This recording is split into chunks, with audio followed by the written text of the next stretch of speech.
இந்த குட்டி பொண்ணு தான் உலகத்திலேயே இளம் கில்லர். இவளால ஈஸியா எதை வேணும்னாலும் மைண்டால கண்ட்ரோல் பண்ண முடியும். ஆனா இவளை இப்படி உருவாக்கின ஆர்கனைசேஷனுக்கு அது சாட்டிஸ்ஃபையிங்கா இல்ல. ஏன்னா இவளோட சக்தியை இன்னும் அதிகப்படுத்தணும்னு அவங்க விரும்பினாங்க. ஆனா அந்த குட்டி பொண்ணுக்கு அந்த ரிசர்ச் சென்டர்ல ஒரு பிணை கைதி மாதிரி வாழ்றது சுத்தமா பிடிக்காது. சோ ஒரு நாள் அந்த லேப்ல இருந்து யாருக்கும் தெரியாம எஸ்கேப் ஆயிடுறான். அங்க இருந்து தப்பிச்ச டைம்ல தலையில அடிபட்டு அவளோட மெமரி கம்ப்ளீட்டா லாஸ் ஆயிருது. ஆனா ஒரு வயசான தம்பதி இவளை பார்த்து கண்டுபிடிச்சு சேஃபா தத்தெடுத்து வளர்க்குறாங்க. அப்படியே 10 வருஷம் போயிருது. ஒரு நாள் அந்த பொண்ணோட ஸ்கூல்ல நடந்த டேலண்ட் ஷோ காம்படிஷன்ல அவளோட கையில இருந்த மைக் அந்த இடத்துல மிதக்க ஆரம்பிக்குது. அதை பார்த்த ஒரு டாக்டர் 10 வருஷத்துக்கு முன்னாடி நம்ம ரிசர்ச் சென்டர்ல இருந்து காணாம போன பொண்ணுக்கு இருந்த டேலண்ட்ஸ் இந்த பொண்ணுக்கும் இருக்கிறத பார்த்து ஹாப்பி ஆயிடுறா. அந்த பொண்ணு தானான்னு கன்ஃபார்ம் பண்ண அந்த ஆர்கனைசேஷன் ஒருத்தனை அனுப்பி வைக்கிறாங்க. அவன் போய் அவளோட டேலண்ட்டை செக் பண்றான். ஆனா அந்த பொண்ணு ஒண்ணுமே புரியாம ஷாக் ஆகி அழுதுகிட்டே இருக்கிறான். ஒரு நாள் நைட் அந்த பொண்ணோட வீட்டுல ஒரு மர்ம கும்பல் புகுந்துடுறாங்க.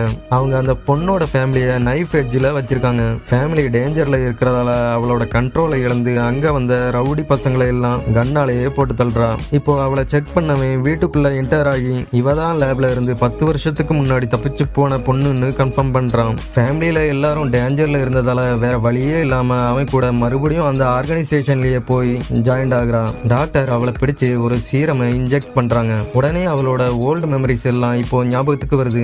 அப்போ மெல்ல அவ ஒரு கில்லர் ஸ்மைல் பண்றான். அடுத்த செகண்டே அந்த லேப்ல இருந்த எல்லாரையும் அடிச்சு பறக்க விடுறான். அதை பார்த்த அந்த டாக்டர் என்ன பண்றதுன்னு தெரியாம ஷாக் ஆகி நிற்கிறான். அப்போதான் அந்த டாக்டருக்கு இவளுக்கு முன்னாடி மெமரி லாஸ் ஆகவே இல்லைன்னு ரியலைஸ் ஆகுது.